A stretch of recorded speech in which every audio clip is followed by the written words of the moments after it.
Hello friends, welcome to JK fever. आज इस video में हम लोग एवटेरिया का प्रैक्टिस सेट नंबर 2 देखेंगे। चलिए स्टार्ट करते हैं क्वेश्चन नंबर 1 से। क्वेश्चन नंबर 1 पूछ रहा है कि निम्न में से कौन सा मूल अधिकार केवल भारतीय नागरिकों को ही प्राप्त है। ऑप्शन इस प्रकार है। ऑप्शन ए है कि अनुच्छेद 15 में प्रदत्त मूल अधिकार।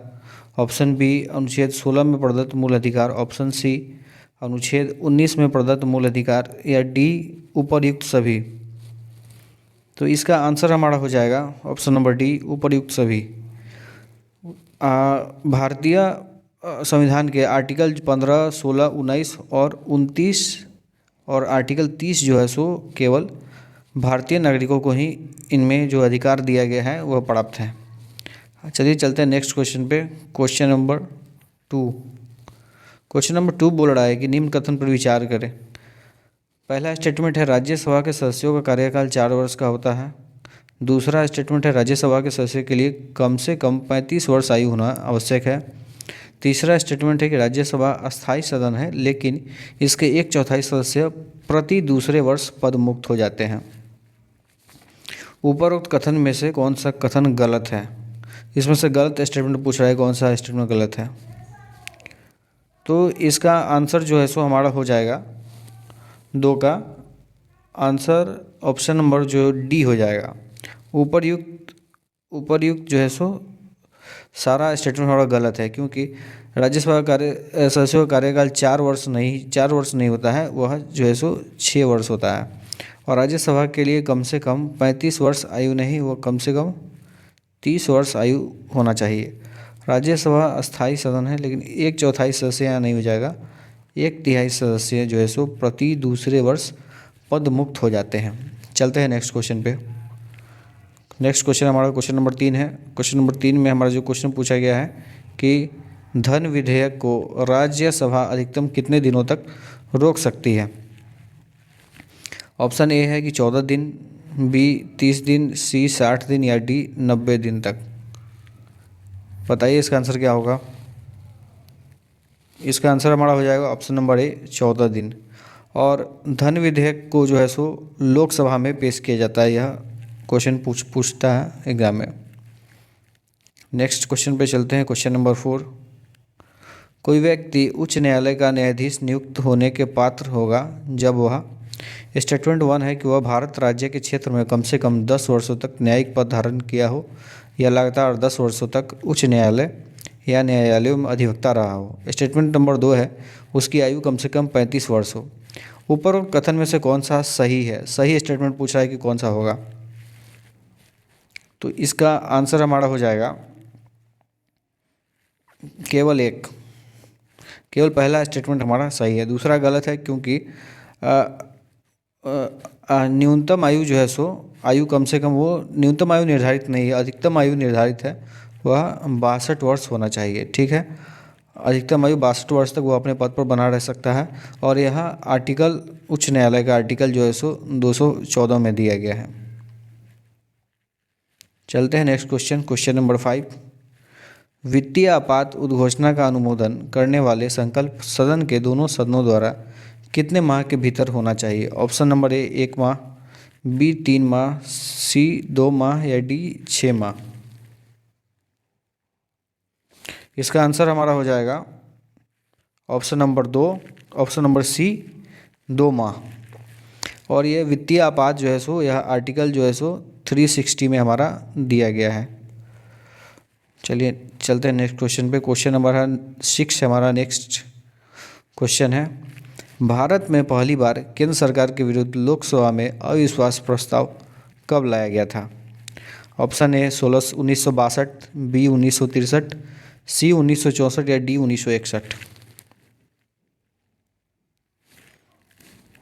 इसका आंसर हमारा हो जाएगा ऑप्शन नंबर बी 1963। और यहाँ जो है सो लोकसभा से रिलेटेड कुछ फैक्ट है, जैसे कि लोकसभा किस आर्टिकल में है, तो यह आर्टिकल 81 में है। लोकसभा के सदस्यों का अधिकतम जो है सो मेंबर जो है सो 545 इलेक्ट हो सकते हैं उसमें। और यह इनका एज का जो न्यूनतम लिमिट है वह 25 साल होना चाहिए। लोकसभा के सदस्य बनने हेतु न्यूनतम आयु सीमा। चलते हैं नेक्स्ट क्वेश्चन पे। नेक्स्ट क्वेश्चन हमारा क्वेश्चन नंबर 7 है। राज्य के नीति निर्देशक तत्वों के प्रवर्तन के लिए किस अनुच्छेद में उपबंध किया गया है? ऑप्शन ए अनुच्छेद 37, बी अनुच्छेद 38, सी अनुच्छेद 39 या डी इनमें से कोई नहीं। तो इसका आंसर हो जाएगा हमारा ऑप्शन नंबर ए अनुच्छेद 37। और यह राज्य के नीति निर्देशक तत्व है, यह हमें आर्टिकल जो है सो आर्टिकल 36 से 51 तक है, आर्टिकल 36 से 51 तक है। और यह भाग संविधान के भाग जो है सो भाग 4 में है। भाग 4 आर्टिकल 36 से 51 और इसे आयरलैंड के संविधान से लिया गया है।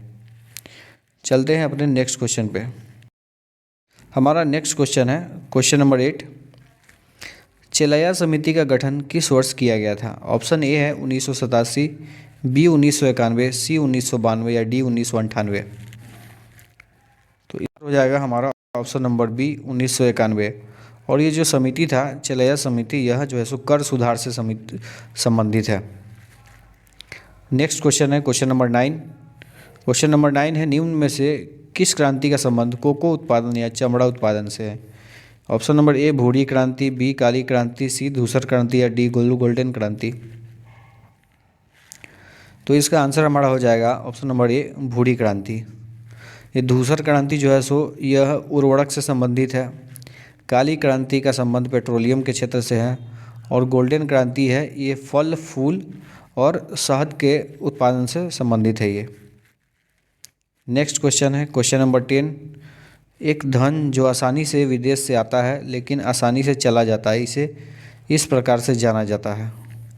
ऑप्शन ए है hard money, B soft money, C cheap money या डी हॉट मनी। इसका आंसर हो जाएगा option number D hot money. Next question है क्वेश्चन नंबर 11। गन्ने का उचित और पारिश्रमिक मूल्य FRP अनुमोदित करता है? ऑप्शन ए आर्थिक मामलों पर कैबिनेट समिति, कृषि लागत और कीमतों के लिए आयोग, सी विपणन और निरीक्षण निदेशालय कृषि मंत्रालय या डी कृषि उपज मंडी समिति। इसका आंसर हमारा हो जाएगा क्वेश्चन नंबर 11 का ऑप्शन नंबर ए आर्थिक मामलों पर कैबिनेट समिति। और गन्ने से रिलेटेड कुछ इम्पॉर्टेंट फैक्ट है कि गन्ना प्रजनन केंद्र कहाँ पे है? तो ये कोयम्बटूर में है। और गन्ना अनुसंधान केंद्र पूछता है क्वेश्चन, तो ये यूपी के लखनऊ में है गन्ना अनुसंधान केंद्र। नेक्स्ट क्वेश्चन है क्वेश्चन नंबर हमारा 12। असहयोग आंदोलन में कौन सा कार्यक्रम शामिल नहीं है? ऑप्शन ए है सरकारी पदों का त्याग, बी विदेशी माल का बहिष्कार, सी अदालतों का वकीलों द्वारा बहिष्कार या डी सरकारी वाहनों से यात्रा करने पर पाबंदी। तो इसका आंसर हमारा हो जाएगा और डी सरकारी वाहनों से यात्रा करने पर पाबंदी, यह इसमें शामिल नहीं था। असहयोग आंदोलन से भी संबंधित कुछ प्रश्न, जैसे कि असहयोग आंदोलन की शुरुआत कब हुआ था? तो असहयोग आंदोलन की शुरुआत महात्मा गांधी द्वारा 1920 में किया गया था। और असहयोग आंदोलन का जब असहयोग आंदोलन हुआ था तो उस time governor general of India कौन था? तो उस टाइम जो था वह लॉर्ड चेम्सफोर्ड था। चेम्सफोर्ड जो था वह गवर्नर जनरल ऑफ इंडिया था असहयोग आंदोलन के समय। चलते हैं नेक्स्ट क्वेश्चन पे। नेक्स्ट क्वेश्चन है क्वेश्चन नंबर 13। दांडी मार्च की समाप्ति किस तिथि को हुई थी? ऑप्शन है 30 मार्च 1930, बी 12 मार्च 1930, सी 6 अप्रैल 1930 या डी 5 अप्रैल 1930। इसका आंसर हो जाएगा ऑप्शन नंबर सी 6 अप्रैल 1930। और दांडी मार्च के समय गवर्नर जनरल कौन था? तो वो था लॉर्ड इरविन। लॉर्ड इरविन जो था वह दांडी मार्च के समय जो है सो गवर्नर जनरल था। और इसकी शुरुआत एंड डेट है 6 अप्रैल 1930। शुरुआत जो था 12 मार्च 1930 को हुआ था। शुरुआत जो है सो 12 मार्च 1930 को हुआ था। 12 मार्च 1930 से 6 अप्रैल 1930 तक यह आंदोलन चला था। क्वेश्चन नंबर 14 है। क्वेश्चन नंबर 14 में है कि गांधी जी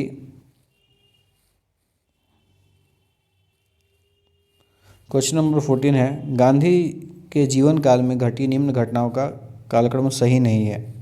ऑप्शन ए चौरी चौरा घटना, 5 फरवरी 1922, बी द्वितीय गोलमेज सम्मेलन, 7 सितंबर 1931, सी पूना समझौता 24 सितंबर 1932, या डी भारत छोड़ो आंदोलन 23 मार्च 1942। इसका आंसर हो जाएगा ऑप्शन नंबर डी, भारत छोड़ो आंदोलन 23 मार्च 1942, क्योंकि 23 मार्च 1942 नहीं होगा, यहाँ होगा 8 अगस्त 1942 होगा, 8 अगस्त 1942 होगा। और यही भारत छोड़ो आंदोलन में गांधी जी ने करो या मरो का नारा दिया था। और भारत छोड़ो आंदोलन के समय जो गवर्नर जनरल था वह लॉर्ड लिनलिथगो था। क्वेश्चन नंबर 15 की ओर चलते हैं। क्वेश्चन नंबर 15 में है कि आज़ाद हिंद फौज के साथ सुभाष चंद्र बोस ने सिंगापुर के स्वतंत्र भारत की अस्थायी सरकार का गठन कब किया था। ऑप्शन ए 16 अक्टूबर 1943, बी 21 अक्टूबर 1943, सी 6 नवंबर 1943, या डी इनमें से कोई नहीं। तो इसका आंसर हमारा हो जाएगा ऑप्शन नंबर बी 21 अक्टूबर 1943।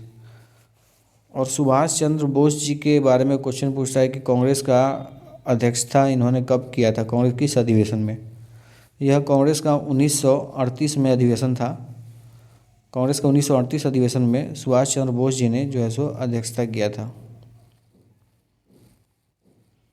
नेक्स्ट क्वेश्चन है क्वेश्चन नंबर 16, सती प्रथा का उन्मूलन किया गया कब किया गया था। ऑप्शन नंबर ए है 1828 के नियम द्वारा, नियम 12 के द्वारा, या 1829 के नियम 17 के द्वारा, या 1828 के नियम 17 के द्वारा, या 1829 के नियम 12 के द्वारा। तो इसका आंसर हमारा हो जाएगा ऑप्शन नंबर बी 1829 के नियम 17 के द्वारा।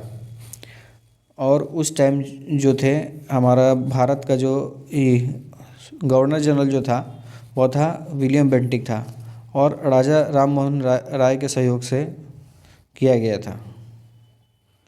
चलते हैं नेक्स्ट क्वेश्चन। क्वेश्चन नंबर हमारा जो है सो 17। क्वेश्चन नंबर 17 में है कि बहावियों के विद्रोह को कुचलने का श्रेय किस गवर्नर जनरल को जाता है। ऑप्शन ए है कि Lord Hardinge, B Lord Elgin प्रथम, सी सर जॉन लॉरेंस, या डी लॉर्ड नॉर्थब्रुक। तो इसका आंसर हमारा हो जाएगा option number B Lord Elgin प्रथम। चलते हैं नेक्स्ट क्वेश्चन पे। हमारा नेक्स्ट क्वेश्चन है क्वेश्चन नंबर 18, त्रिपक्षीय संघर्ष में निम्न में से कौन राजवंश शामिल नहीं था। ऑप्शन नंबर ए है पाल, बी राष्ट्रकूट, सी पल्लव, या डी प्रतिहार। इसका आंसर हो जाएगा ऑप्शन नंबर सी पल्लव जो था इसमें शामिल नहीं था। इन लोगों के शासक के बारे में पूछता है कि पल्लव वंश का संस्थापक कौन था। तो पल्लव वंश का संस्थापक सिंह विष्णु था, पाल वंश के संस्थापक गोपाल था, राष्ट्रकूट वंश का संस्थापक दंतीदुर्ग, और प्रतिहार वंश के संस्थापक जो था वह हरिश्चंद्र था। नेक्स्ट क्वेश्चन हमारा है क्वेश्चन नंबर 19, सिंधु घाटी सभ्यता के अंतर्गत शवों को दफनाने के अवशेष मिले हैं। इसमें शवों के सिर किस दिशा में रखे मिले हैं। तो हमारा ऑप्शन है ए है उत्तर, बी है दक्षिण, सी है पूरब, या डी है पश्चिम। बताइए इसका आंसर क्या होगा। 19 का आंसर हो जाएगा ऑप्शन नंबर ए उत्तर। और सिंधु घाटी की सभ्यता को किस काल से संबंधित माना जाता है। तो यह प्राग ऐतिहासिक काल से संबंधित माना जाता है, और यह सिंधु नदी के किनारे स्थित है। सिंधु घाटी सभ्यता को ही जो है सो हड़प्पा सभ्यता के नाम से जाना जाता है। चलते हैं नेक्स्ट क्वेश्चन पे। नेक्स्ट क्वेश्चन है हमारा क्वेश्चन नंबर जो है सो 20, किस बौद्ध संगीति में बौद्ध धर्म का 2 संप्रदायों में विभाजन हो गया था। ऑप्शन ए है प्रथम, बी द्वितीय, सी तृतीय, या डी चतुर्थ। इसका आंसर हमारा हो जाएगा ऑप्शन नंबर डी चतुर्थ। और चतुर्थ जो संगीति हुआ था यह कुंडलवन कश्मीर में हुआ था, और पहला जो संगीति है उसमें जो कार्य हुआ था विनय पिटक का संकलन हुआ था, दूसरे में अस्थाविर और महासंगीत में बट गए थे, तीसरे में सुत पिटक और अभिधम पिटक यानी कि त्रिपिटक का संपूर्ण रूप से संकलन हुआ था, और चौथे संगीति में बौद्ध धर्म दो भागों में बट गया था, एक था हीनयान और एक महायान में बट गया था। हमारा नेक्स्ट क्वेश्चन है क्वेश्चन नंबर 21। महावीर स्वामी को किस नदी के तट पर कैवल्य प्राप्त हुआ था? इसका ऑप्शन हमारा है ए है निरंजना, बी पुनपुन, सी ऋजुपालिका या डी भागीरथी। इसका आंसर हमारा हो जाएगा क्वेश्चन नंबर 21 का सी ऋजुपालिका। और महावीर स्वामी का जन्म कब हुआ था? तो महावीर स्वामी का जन्म 540 ईसा पूर्व में हुआ था और मृत्यु 468 ईसा पूर्व में 72 वर्ष की आयु में हुआ था। इनकी मृत्यु 72 वर्ष की आयु में इनकी मृत्यु हो गई थी। नेक्स्ट क्वेश्चन हमारा है क्वेश्चन नंबर 22। आजीवक संप्रदाय के संस्थापक निम्न में से कौन है? ऑप्शन ए है कच्छायन, बी संजय बैठलीपुत्र, सी मखलीपुत्र गोसाल या डी पूरन कश्यप। इसका आंसर हमारा हो जाएगा ऑप्शन नंबर सी मखलीपुत्र। 22 का आंसर हो जाएगा ऑप्शन नंबर सी मखलीपुत्र हो जाएगा। चलते हैं नेक्स्ट क्वेश्चन पे। नेक्स्ट क्वेश्चन है हमारा क्वेश्चन नंबर 23। किस मुगल शासक के शासनकाल को स्थापत्य कला का स्वर्णिम काल कहा जाता है? ऑप्शन ए हमारा है जहांगीर, बी अकबर, सी शाहजहां या डी औरंगजेब। इसका आंसर हमारा हो जाएगा क्वेश्चन नंबर 23 का, वह हो जाएगा शाहजहां। शाहजहां के शासनकाल को स्थापत्य कला का स्वर्णिम काल कहा जाता है। चलते हैं नेक्स्ट क्वेश्चन पे, जो कि नेक्स्ट क्वेश्चन है हमारा क्वेश्चन नंबर 24। ये इसमें कहा गया है कि मुगल काल में मुहत्सिब कौन था? ऑप्शन ए है सेना का अधिकारी, बी पत्राचार विभाग प्रमुख, सी राजस्व अधिकारी या डी आचरण अधिकारी। इसका आंसर हमारा हो जाएगा ऑप्शन नंबर डी आचरण अधिकारी। मुहत्सिब को आचरण अधिकारी कहा जाता था मुगल काल में। कितना चिल्लाते हैं? हमारा क्वेश्चन नंबर 24 है मुगल काल में मुहत्सिब कौन था? ऑप्शन ए है सेना अधिकारी, बी पत्राचार विभाग प्रमुख, सी राजस्व अधिकारी या डी आचरण अधिकारी। इसका आंसर हमारा हो जाएगा ऑप्शन नंबर डी हो जाएगा। ऑप्शन नंबर डी है आचरण अधिकारी हो जाएगा। चलते हैं नेक्स्ट क्वेश्चन पे। नेक्स्ट क्वेश्चन है हमारा क्वेश्चन नंबर 25। दीवाने अर्ज किस विभाग से संबंधित है? दीवाने अर्ज जो है सो यह किस विभाग से संबंधित था? ऑप्शन ए है राजस्व विभाग, बी दान विभाग, सी सैन्य विभाग या डी पत्राचार विभाग। क्वेश्चन नंबर 25 का हमारा आंसर हो जाएगा ऑप्शन नंबर सी सैन्य विभाग। दीवाने अर्ज इसकी शुरुआत जो है सो बलबन ने की थी। क्वेश्चन नंबर 26 है। क्वेश्चन नंबर 26 में है कि पूछ रहा है कि बसावन और दसवंत किस शासक के दरबारी चित्रकार थे? ऑप्शन ए है हुमायूं, बी अकबर, सी जहांगीर या डी शाहजहां। इसका आंसर हमारा हो जाएगा 26 का ऑप्शन नंबर बी हो जाएगा, अकबर हो जाएगा। अकबर के दरबारी कवि थे बसावन और दसवंत। क्वेश्चन नंबर हमारा 27 है निम्नलिखित में से कौन सुमेलित नहीं है? ऑप्शन नंबर सुमेलित कौन नहीं है वो पूछ रहा है हमारा। नरोड़ा का तो उत्तर प्रदेश होगा, यह सही है। कुडनकुलम का कर्नाटक नहीं हो जाएगा, कुडनकुलम का जो है सो तमिलनाडु होगा, यह गलत है। काकड़ापाड़ा गुजरात, तारापुर महाराष्ट्र। और पहला परमाणु विद्युत गृह जो पूछेगा फर्स्ट कौन है, तो वह यह जो है सो तारापुर ही है, महाराष्ट्र का जो है पहला परमाणु विद्युत गृह। क्वेश्चन नंबर 28 है कि 38वीं समांतर रेखा किन दो देशों के मध्य स्थित है? ऑप्शन ए है उत्तर कोरिया दक्षिण कोरिया, बी उत्तरी वियतनाम दक्षिणी वियतनाम, सी अमेरिका कनाडा और डी जर्मनी और फ्रांस। इसका आंसर क्या होगा? इसका आंसर होगा हमारा 28 का क्वेश्चन नंबर ए हो जाएगा उत्तर कोरिया और दक्षिण कोरिया। हमारा नेक्स्ट क्वेश्चन है क्वेश्चन नंबर 29। निम्न में से कौन सा एक अच्छे ईंधन का गुण नहीं है? ऑप्शन ए होगा, बी होगा, सी होगा या डी होगा। इसका आंसर हमारा हो जाएगा ऑप्शन नंबर बी हो जाएगा। अच्छा ईंधन का गुण नहीं है जैसे जलने पर ज़्यादा से ज़्यादा अवशिष्ट व हानिकारक गैसों का उत्सर्जन होना चाहिए, यह नहीं होना चाहिए, तब यह अच्छे ईंधन का जो है सो गुण होगा। नेक्स्ट क्वेश्चन है क्वेश्चन नंबर 30। क्वेश्चन नंबर 30 हमारा नेक्स्ट क्वेश्चन है। यह मैच द कॉलम दिया गया है, तो चलिए इसको मिलान करते हैं। विटामिन बी7 पहले इसको हम आंसर इसका बता दे रहा हूँ। इसका आंसर हो जाएगा ए हो जाएगा। तो इसी हिसाब से हम लोग मैच कर लेते हैं। विटामिन बी7 का हो जाएगा बालों का झड़ना। विटामिन बी12 पर्णनाशी अरक्ता होना। विटामिन ई बांझपन उत्पन्न होना। और विटामिन के जो है सो रक्त के थक्का जमने में सहायक है। तो ये इस प्रकार हमारा ऐसे ऑप्शन हो जाएगा। नेक्स्ट क्वेश्चन है हमारा नेक्स्ट क्वेश्चन है क्वेश्चन नंबर 31।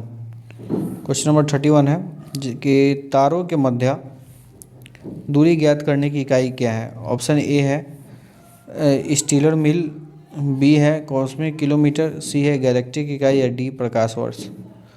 इसका आंसर हमारा हो जाएगा 31 का ऑप्शन नंबर सी गैलेक्टिक इकाई। नेक्स्ट क्वेश्चन है हमारा क्वेश्चन नंबर जो है सो 32। क्वेश्चन नंबर 32 में है कि निम्नलिखित में से कौन सा रोग पुरुषों की तुलना में महिलाओं में बहुत कम होता है? तो यह हो जाएगा हमारा ऑप्शन नंबर ए है निकट दृष्टि दोष, बी है वर्णांधता, सी ब्रेन ट्यूमर या डी घेंगा। इसका आंसर हमारा हो जाएगा ऑप्शन नंबर बी वर्णांधता। घेंगा रोग जो है सो यह रोग जो है सो आयोडीन की कमी से होता है।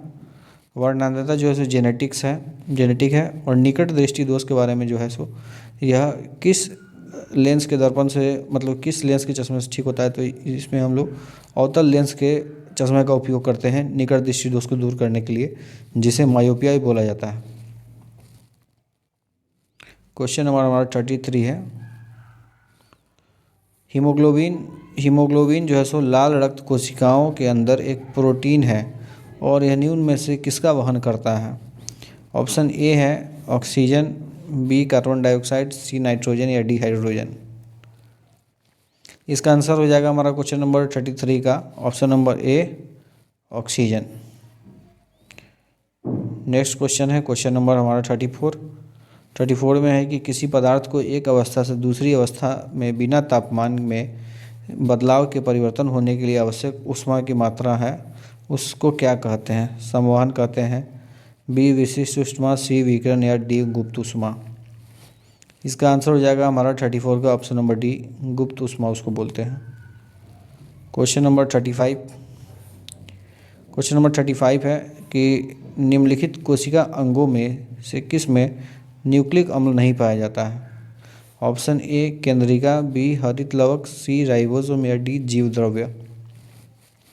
तो इसका आंसर हमारा हो जाएगा 35 का ऑप्शन नंबर डी जीव द्रव्य।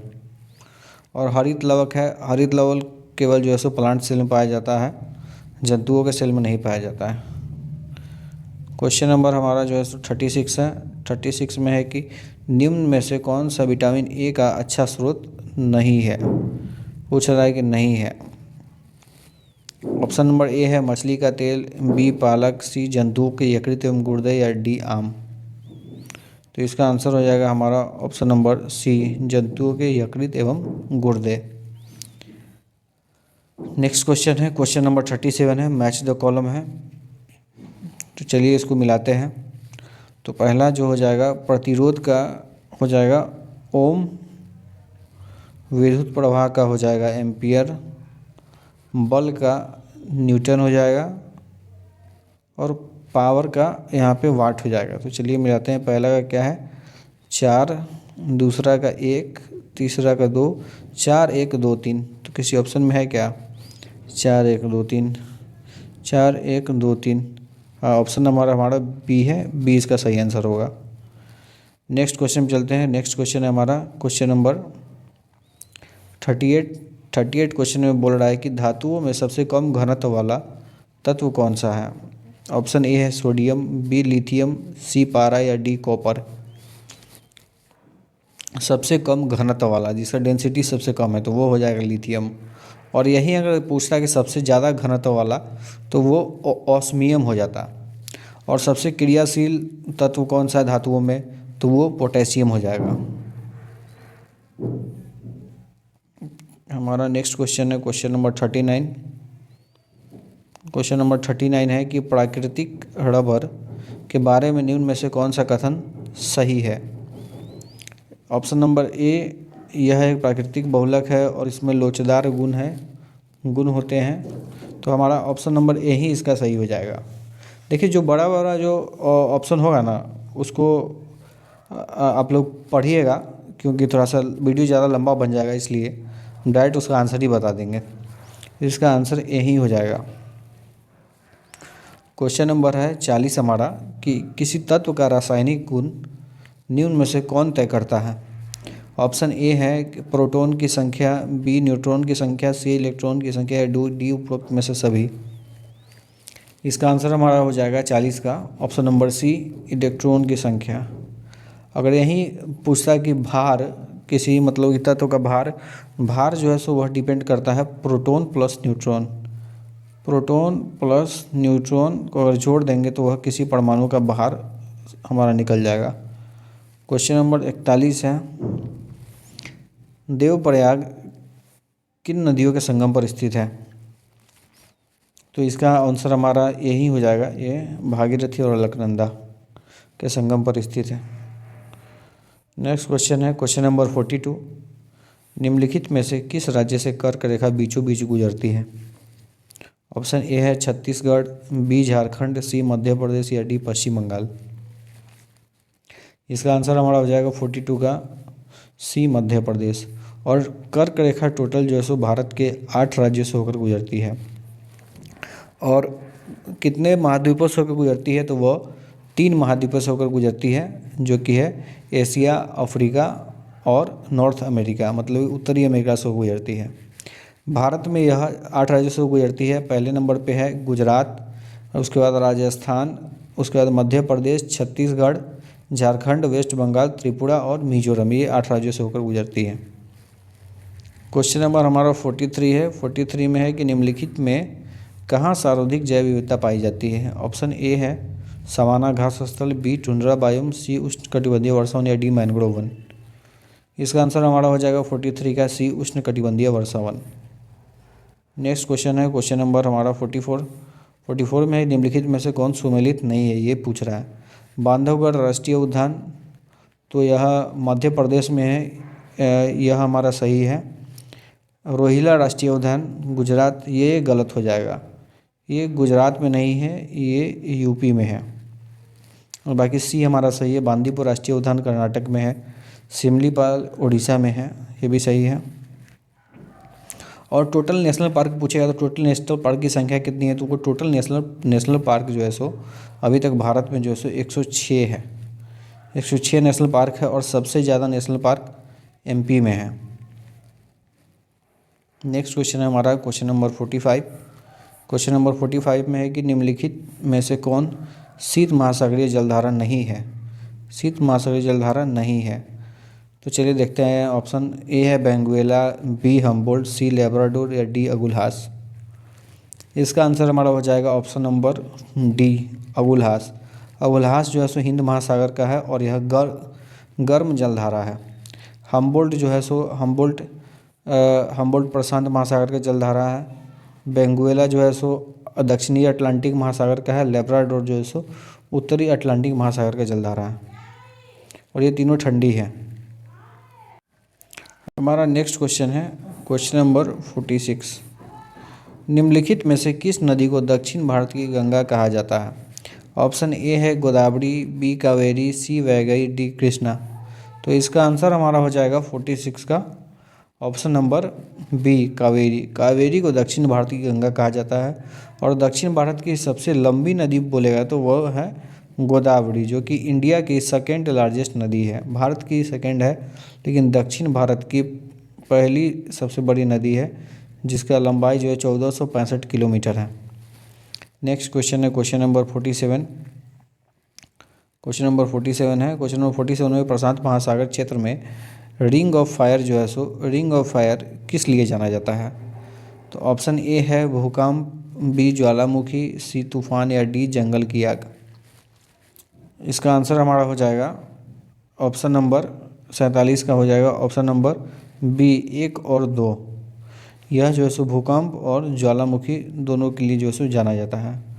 और 2 को इम्पोर्टेंट क्वेश्चन इससे पूछते हैं कि मरियाना ट्रेंच किस महासागर में है? तो मरियाना ट्रेंच भी जो है सो यह प्रशांत महासागर में है और टोंगा ट्रेंच भी जो है सो प्रशांत महासागर में ही होंगे। चलिए चलते हैं नेक्स्ट क्वेश्चन पे। हमारा नेक्स्ट क्वेश्चन है क्वेश्चन नंबर 48। क्वेश्चन नंबर 48 में है निम्नलिखित में से कौन सही सुमेलित जो है सो सही सुमेलित नहीं है?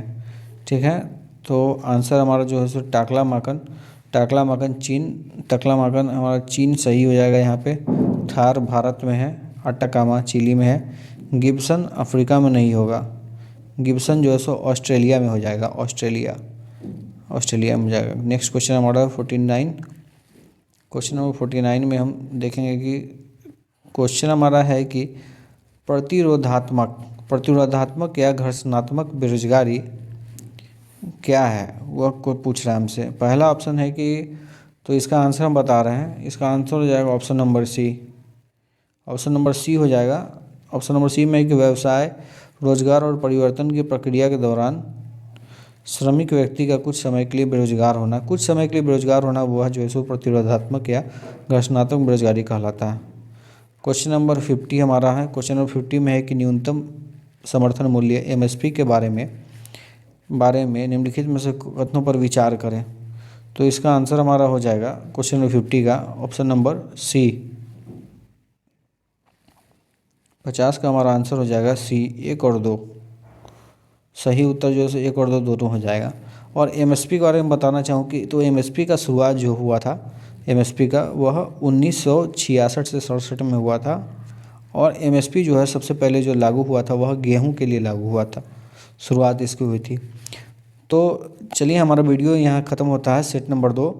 मिलते हैं अगले वीडियो में सेट नंबर 3 के साथ।